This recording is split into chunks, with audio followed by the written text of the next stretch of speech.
Hi everyone, welcome to study spring. आज हम लोग क्लास 11th के ज्योग्राफी का चैप्टर नंबर 4 कंप्लीट करेंगे, जिसमें महासागर और महाद्वीपों के वितरण के बारे में हम लोग जानेंगे कि महासागर और महाद्वीपों का वितरण किस तरीके से हुआ है और प्लेटो का जो विवर्तनिक सिद्धांत है उससे रिलेटेड जो इम्पोर्टेंट एमसीक्यूज बनते हैं एग्जाम में, उन सारे को डिस्कस करने वाले हैं।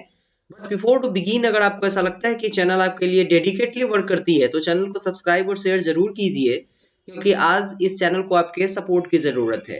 तो अगर आपने अभी तक class 6th 7th 8th 9th और 10th के वीडियोस जो ज्योग्राफी के मैंने प्रोवाइड किए हैं, अगर आपने उसको नहीं देखा है तो आप प्लेलिस्ट में जाके देख सकते हैं। आपको बिल्कुल मिलेगा वो वीडियोस प्लेलिस्ट में, क्योंकि वो सारे वीडियोस आपको कैटेगरी वाइज दे दिए गए हैं ताकि आपको बहुत आसानी हो इन सारे चीजों को फाइंड आउट करने में और बेसिक चीजों को समझने में। क्योंकि अब जो आप जैसे जैसे आपके क्लासेस बढ़ेंगे वैसे वैसे आपके चैप्टर्स जो होंगे वो बहुत लंबे होंगे, और अगर आप उसके समरी को देखिएगा तो और ज्यादा लंबा हो जाएगा।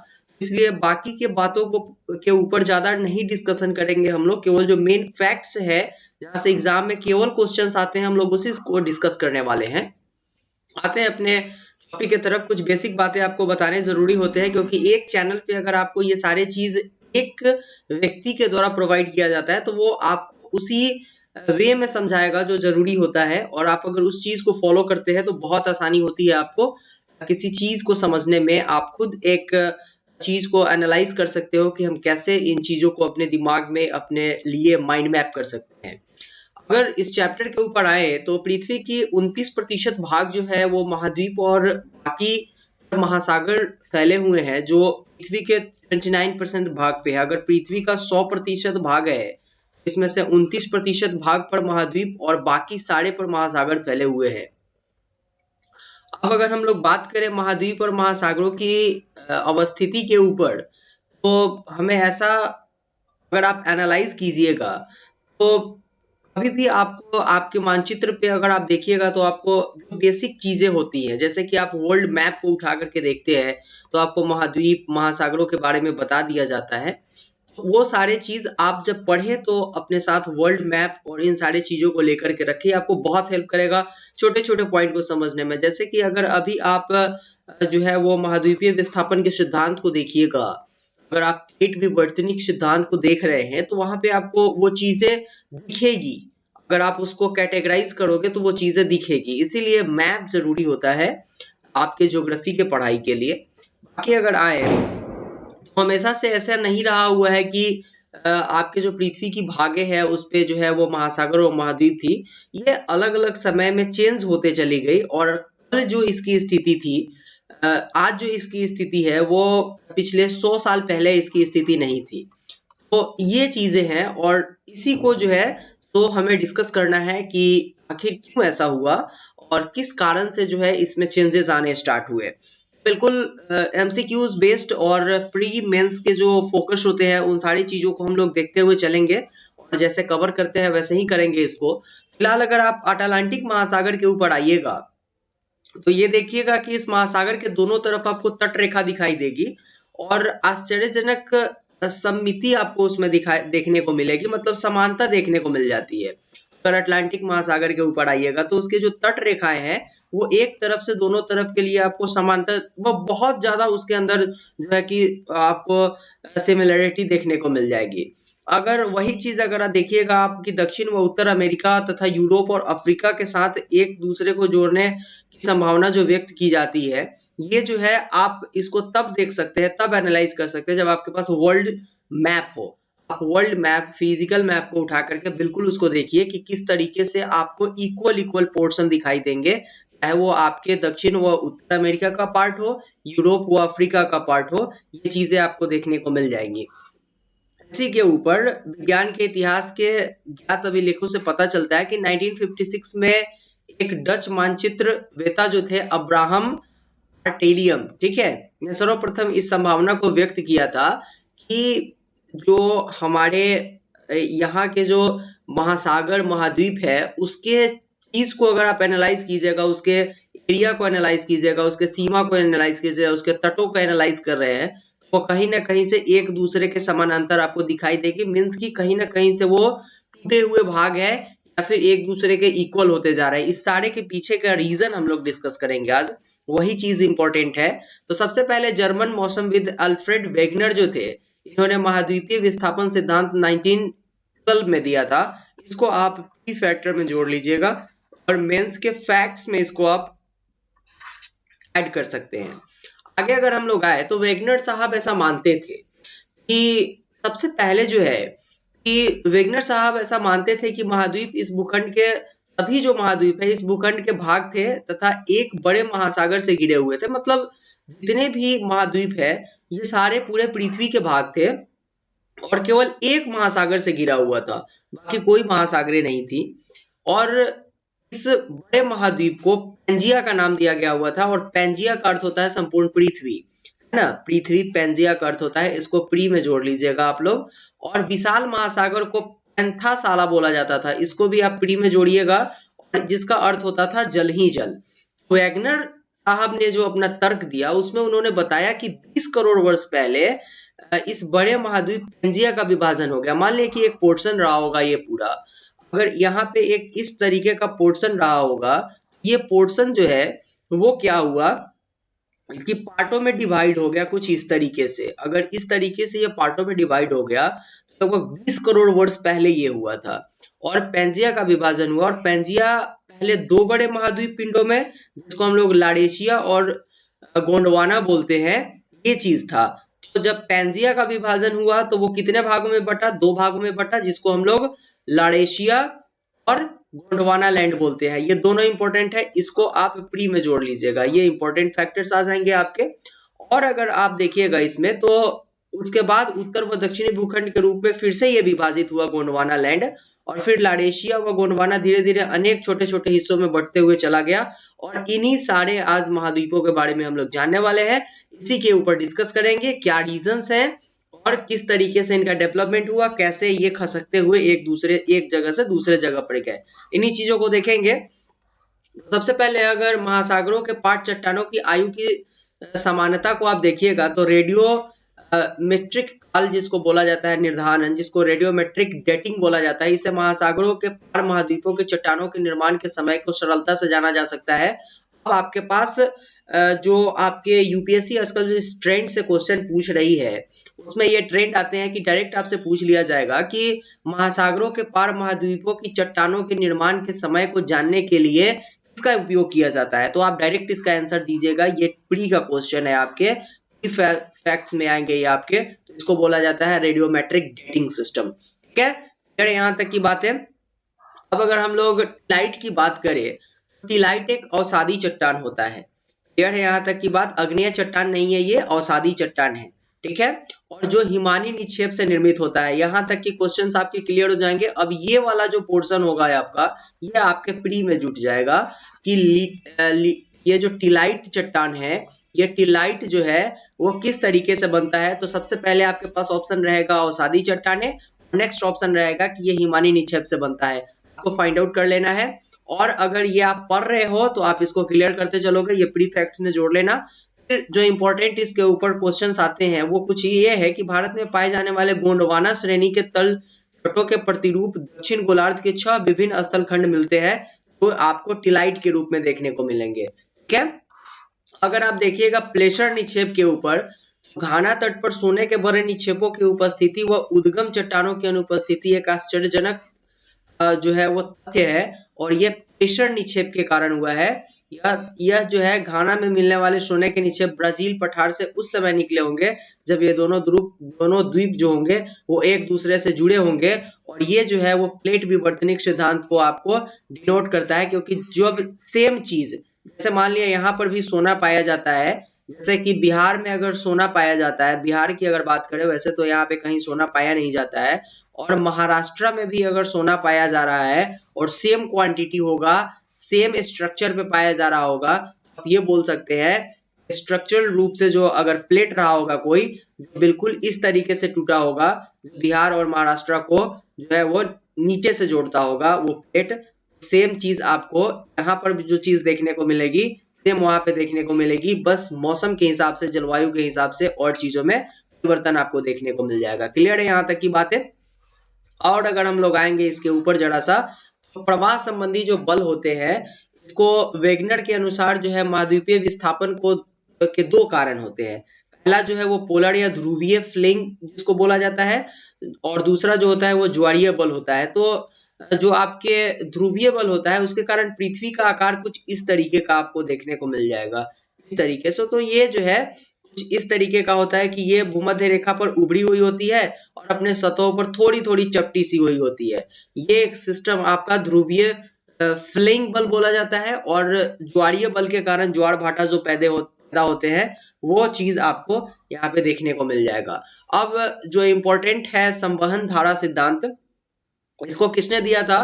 तो इसको 1930 के दशक में आर्थर होम्स ने दिया था, और उन्होंने क्या बोला था कि ये मेंटल के भाग में संवहनीय धाराओं के जो प्रभाव होते हैं वो संभावना व्यक्त करती है, और ये धाराएं रेडियो एक्टिव तत्वों से उत्पन्न ताप विभिन्नता व मेंटल के भाग में उत्पन्न होती है।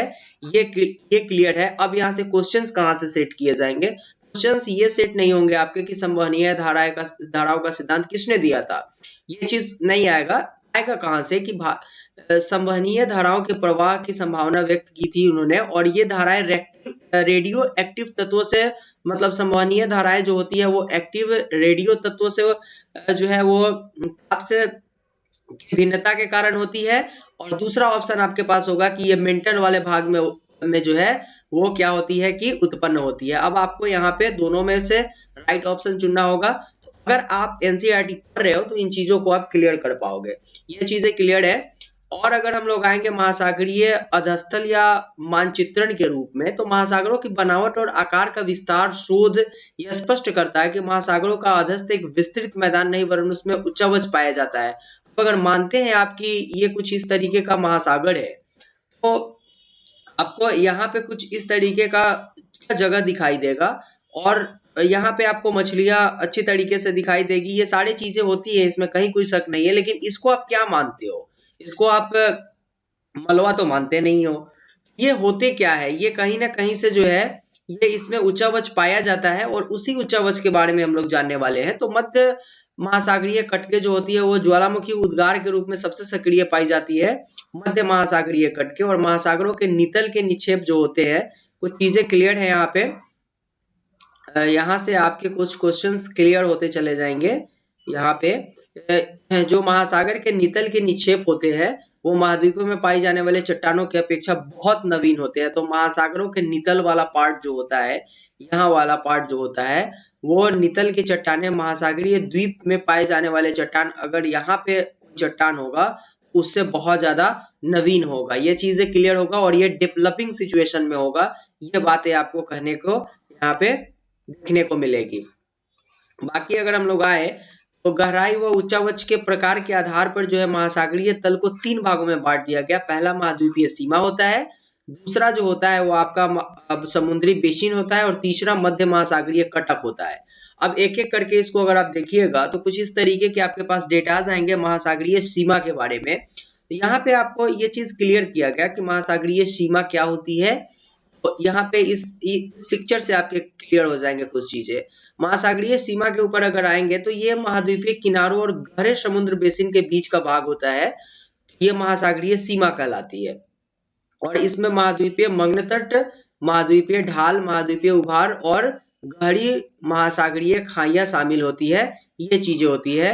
और वितलीय मैदान, जिसको सेकेंड रूप में आप ये बोल सकते हैं समुद्रीय बेसिन होता है, ये आपका ये महाद्वीपीय ढाल आ जाता है यहाँ पे। ये चीजें जो आपको यहाँ पे क्लियर की गई हुई है कि महाद्वीपीय मग्न तट, महाद्वीपीय ढाल, तो महाद्वीपीय मग्न तट और महाद्वीपीय ढाल आपको यहाँ पे देखने को ये सारी चीजें मिल जाएगी, इससे आप मैच कर लीजिएगा। दूसरा अगर आते हैं तो ये जो है वो विस्तृत वितलीय मैदान जो होता है, वो विस्तृत मैदान महाद्वीपीय तट व मध्य महासागरीय कटकों के बीच में पाए जाते हैं। और वितलीय मैदान वह क्षेत्र होता है जहाँ महाद्वीपों से बहाकर लाए गए अवसाद उनके तटों से दूर निक्षेपित हो जाता है। ये जो जगह होता है इसको हम लोग वितलीय मैदान बोलते हैं। मध्य सागरीय जो कटक होता है वो मध्य महासागरीय कटक आपस में जुड़े हुए पर्वतों की एक श्रृंखला होती है, जिसको हम लोग मध्य महासागरीय कटक बोलते हैं। महासागर जल में डूबी हुई यह पृथ्वी के धरातल पर पाई जाने वाली संभवतः सबसे लंबी पर्वत श्रृंखला होती है। और इसके बाद मध्यवर्ती भाग में उपस्थित द्रोणी वास्तव में सक्रिय ज्वालामुखी होती है।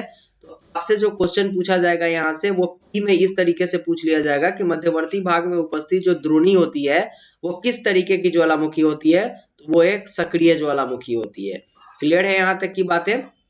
ये कुछ एरियाज आपको दे दिए गए हुए हैं जो आपके ज्वालामुखी जहाँ पे भूकंप व ज्वालामुखी सक्रिय होते हैं उस जगह को यहाँ पे दिखाया गया है। ये पोर्शंस आपके जो है ये आपके दक्षिणी अमेरिका वाला भाग है, ये आपका यूरेशिया वाला पोर्शन आ जाएगा यहाँ पे, और यहाँ पे अपना प्यारा भारत है। क्लियर है यहाँ तक की बात है? इसके बाद मैंने भूकंप और ज्वालामुखी के ऊपर बिल्कुल डिस्कशन नहीं किया क्योंकि इसको हम लोगों ने पहले चैप्टर में पढ़ लिया है। मेन जो यहाँ से इंपॉर्टेंट चीज आता है वो प्लेट विवर्तनिकी आता है। 1967 में मैकेंजी ने जो है मैकेंजी पार्कर इनका नाम था पार्कर, और मॉर्गन ने स्वतंत्र रूप से जो है उपलब्ध विचारों को समन्वित कर अवधारणा प्रस्तुत किया था जिसे प्लेट विवर्तनिक कहा जाता है। ये आपके प्री के फैक्टर्स है। प्लेट विवर्तनिकी सिद्धांत किसने दिया था? तो आपके पास ऑप्शन आ जाएंगे मैकेंजी, पार्कर और मॉर्गन ने। राइट आंसर इसका ये हो जाएगा। और एक विवर्तनिक प्लेट जिसे लिथोस्फेरिक प्लेट भी कहा जाता है, ठोस चट्टान का विशाल व अनियमित आकार का खंड है जो महाद्वीपीय व महासागरीय स्थल मंडल को मिला करके बनाया गया हुआ है। यहाँ तक की बातें। इसके बाद अगर हम लोग डिस्कस करें तो स्थल मंडल में प्रपटी एवं ऊपरी मेंटल, तो स्थल मंडल में प्रपटी भू प्रपटी ऊपर वाला एवं मेंटल का जो पर्सन होता है यहाँ पर वाला, ये आपका क्रोड हो जाएगा और ये आपका मेंटल हो जाएगा। इस तरीके से पोर्शन ये आपका मेंटल हो जाएगा, ये आपका क्रोड हो जाएगा। तो यहाँ में सम्मिलित किया जाता है इसको, और इसकी मोटाई जो होती है वो महासागर में 5 से 10 किलोमीटर और महाद्वीपीय भागों में लगभग 200 किलोमीटर तक की होती है। एक प्लेट को महाद्वीप या महासागरीय प्लेट भी कहा जाता है, जो इस बात पर निर्भर करता है कि उस प्लेट का अधिकतर भाग महासागर में से संबंधित है या महाद्वीप में। अगर इस पोर्शन का अगर यहाँ पे एक प्लेट होगा और इसका ज्यादातर भाग अगर महासागर में होगा तो ये महासागरीय प्लेट होगा, अगर महाद्वीप पे होगा तो ये महाद्वीपीय प्लेट होगा। क्लियर है? प्लेट विवर्तनिकी के सिद्धांत के अनुसार पृथ्वी का स्थल मंडल 7 मुख्य जो है वो प्लेटों व कुछ छोटे प्लेटों में विभक्त हुआ है। तो इन्हीं 7 प्लेटों को हमें देखना है। पहला जो है वो आर्कटिक प्लेट है, दूसरा उत्तरी अमेरिका, तीसरा दक्षिणी अमेरिका, चौथा प्रशांत महासागर, पांचवा इंडो ऑस्ट्रेलियन न्यूजीलैंड प्लेट, और छठा जो है वो अफ्रीकी प्लेट, सातवां यूरेशिया प्लेट।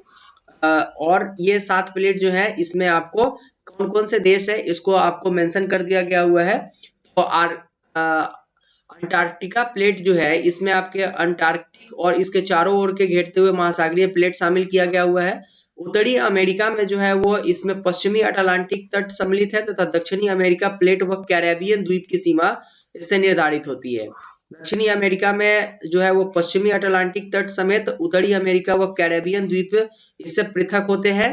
तीसरा प्रशांत महासागर का प्लेट है। चौथा जो है वो पांचवा जो है वो आपके इंडो ऑस्ट्रेलियन न्यूजीलैंड प्लेट है। और यूरेशिया वाला में अटलांटिक, इसमें जो है वो पूर्वी अटलांटिक महासागरीय तट सम्मिलित किए गए हुए हैं। कुछ ऐसे भी तट है छोटे रूप प्लेट है जो छोटे रूप पे है, इनको जो है वो कोकोस, नस्का प्लेट, अरेबियन प्लेट, उसके बाद फिलिप प्लेट और कैरोलिन प्लेट, और फिर है फ्यूजी प्लेट, इसको जोड़ दिया गया हुआ है इसमें। तो इसमें बहुत ज्यादा डिस्कशन की जरूरत नहीं है। जो 7th आपके हैं इसी को याद करके रखना है, क्वेश्चंस यहीं से आते हैं।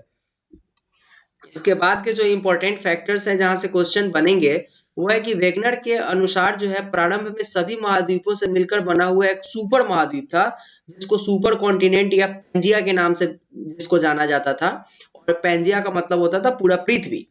तो अगर देखें तो यद्यपि बाद में इसमें खुद से स्पष्ट हुआ कि महाद्वीपीय पिंड जो प्लेट के ऊपर स्थित है वो वैज्ञानिक काल पर्यंत चलयमान थे, और पेंजिया अलग अलग महाद्वीपीय खंडों के अभिसरण से बना हुआ था जो कभी एक या किसी दूसरे प्लेट के हिस्से का भाग था। मतलब पेंजिया अगर मतलब पेंजिया टूटा हुआ है तो या तो पहले एक था या फिर आज ये टूटा हुआ है, ये कुछ कहा गया हुआ था वैगनर के थ्रू।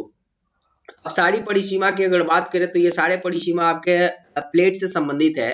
तो जब 2 प्लेट एक दूसरे के विपरीत दिशा में अलग हटती है और नई प्रॉपर्टी का निर्माण करती है, उन्हें अपसारी प्लेट कहते हैं। मान लें कि ये दो प्लेट है और ये जो है वो विपरीत दिशा में, एक इधर जा रहा है और दूसरा इधर जा रहा है, इसको हम लोग अपसारी प्लेट बोलेंगे। ठीक है, और सेम चीज है, अपसारी सीमा का सबसे अच्छा उदाहरण मध्य अटलांटिक है। यहाँ की अमेरिकी प्लेट उत्तर अमेरिका व दक्षिणी अमेरिका प्लेट है, यूरेशियन और अफ्रीका प्लेट को अलग करता है। क्लियर है यहाँ तक की बातें?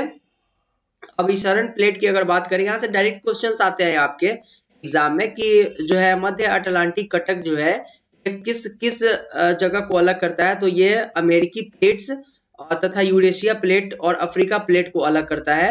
ये जो है मध्य अटलांटिक प्लेट। यहाँ से डायरेक्ट प्री में आपके क्वेश्चन आएंगे, ये प्री फैक्ट्स के लिए इंपॉर्टेंट है। दूसरा है आपका अभिसरण प्लेट। तो जब एक प्लेट दूसरे प्लेट के नीचे धंस जाती है, मान लें कि एक प्लेट है और यहीं पे एक प्लेट आकर के धंस जाएगी, भू प्रॉपर्टी नष्ट हो जाती है और वह अभिसरण सीमा कहलाती है। वह स्थान जहां प्लेट धंसती है उसे अविष्ठान क्षेत्र बोलते हैं। और ये चीज क्लियर हो जाएगी आपकी। दूसरा जो आता है रूपांतर सीमा, जहां ना कोई नई प्लेट का निर्माण होता है और ना ही प्रॉपर्टी का विनाश होता है, उसे रूपांतर सीमा बोलते हैं। यहाँ से क्वेश्चंस कभी आते नहीं है। और ये जो कुछ कंडीशंस है आपके भारतीय प्लेट के प्रवाह के, कुछ इस तरीके से चेंजेस होते चले गए और आज भारत अपना कुछ इस तरीके का दिखाई देता है। ये चीजें क्लियर है यहाँ तक की बातें। वर्तमान का भारत कुछ इस तरीके से आपको मैप पे दिखाई देगा। और भी बहुत सारे चेंजेस हो रहे हैं धीरे धीरे, लेकिन प्लेट कुछ भारत का जो है वो इस तरीके का है। और अगर हम लोग आएंगे प्लेट को संचालित करने वाले बल के ऊपर, जिस समय वेगनर ने महाद्वीपीय विस्थापन सिद्धांत प्रस्तुत किया था, उस समय अधिकतर वैज्ञानिक यह मानते थे कि पृथ्वी एक ठोस गति रहित पिंड है। लेकिन आज एक ये अटल सत्य है कि पृथ्वी के जो प्लेट्स हैं नीचे, जो चलायन चट्टाने वृत्ताकार रूप में चल रही होती है, ठीक है, ये गोल गोल रूप में चल रही होती है, वृत्ताकार पथ में चल रही है, और ये जो है वो बिल्कुल नीचे चल रही है। ये एक अकाट्य सत्य है। इसके बाद अगर देखें तो उष्ण पदार्थ धरातल पर अगर देखेंगे तो इसमें जो बिल्कुल इस तरीके से जो चल रही है इसकी प्लेटें, इसमें उष्ण पदार्थ धरातल पर भी आते हैं जब ज्वालामुखी का विस्फोट होता है। और इस तरीके के जो चीजें आती हैं वो पृथ्वी पर एक अलग तरीके का स्थलाकृति का निर्माण करती है, वो चीजें यहाँ पर देखी गई है। और भारतीय प्लेट के संचालन की अगर बात करें हम लोग, तो भारतीय प्लेट में प्रायद्वीप भारत और ऑस्ट्रेलिया महाद्वीप भाग सम्मिलित है। और भारतीय पर्वत श्रेणी के साथ साथ पाए जाने वाले प्रविष्ठन क्षेत्र सबडक्शन जोन जिसको बोला जाता है, इसकी उत्तरी सीमा निर्धारित करता है। यहाँ से आपके डायरेक्ट एग्जाम में क्वेश्चन आते हैं, इसको आप जो है वो वीवीआई कर लीजिएगा। ये सारे पोर्शन आपके लिए इंपॉर्टेंट है, यहीं से डायरेक्ट एग्जाम में क्वेश्चन आएंगे। सबसे पहले जो क्वेश्चन आएगा वो कुछ इस तरीके का आएगा कि जो भारतीय प्लेट है इसकी उत्तरी सीमा निर्धारित करती है किस जगहों को, तो जो महाद्वीपीय महासागरीय अभिसरण के रूप में है। और ये महाद्वीप प्लेटों की सीमा है, यह पूर्व दिशा में म्यांमार के रानकियो, ये जो है ना वो राकियोनमा पर्वत से होते हुए एक चाप के रूप में जावा खाई तक फैला हुआ है।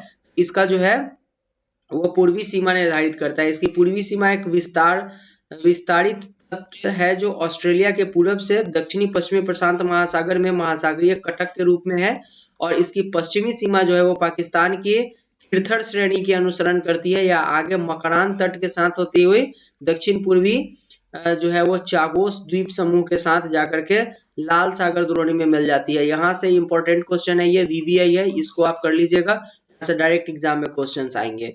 अब अगर और देखें हम लोग, तो भारत एक बृहत्तर द्वीप है जो ऑस्ट्रेलियाई तट से दूर एक विशाल महासागर में स्थित है। और यहाँ की जो डेटाज हैं वो कुछ इस तरीके से आपके मेंशन किए गए हुए हैं।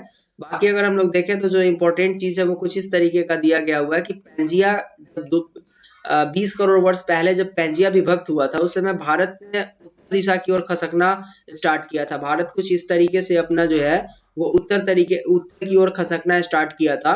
और फिर लगभग 4 से 5 करोड़ वर्ष पहले भारत एशिया में जाकर के कुछ यहाँ पे टकरा गया हुआ था। और ये जो है वो इसके परिणाम स्वरूप क्या हुआ कि कुछ भाग जो है यहाँ पर उभड़े हुए हो गए, इस तरीके से उठ गए, और ये हिमालय का निर्माण हुआ जो उस यूरेशिया का पार्ट भी, मतलब यूरोप का पार्ट भी उठा और ये हिमालय का निर्माण कर दिया। तो ये चीज आपके एक बेसिक फैक्ट्स है जो आपको जानने चाहिए। बाकी अगर देखें हम लोग, तो भारतीय प्लेट के यूरेशियन प्लेट की तरफ प्रवाह के दौरान एक प्रमुख घटना भी हुई थी, जिसको हम लोग दक्कन ट्रैप के निर्माण के नाम से जानते हैं। तो दो चीजें हुई थी, एक हिमालय का निर्माण और दूसरा दक्कन ट्रैप का निर्माण। जो इम्पोर्टेंट है, इतना ही जानना था हमें इस चैप्टर से, जो इम्पोर्टेंट फैक्टर्स थे। तो आज हम लोगों ने जो है 11th के क्लास ज्योग्राफी का जो है चैप्टर नंबर 4 महासागरों तथा महाद्वीपों का वितरण, इसको देखा।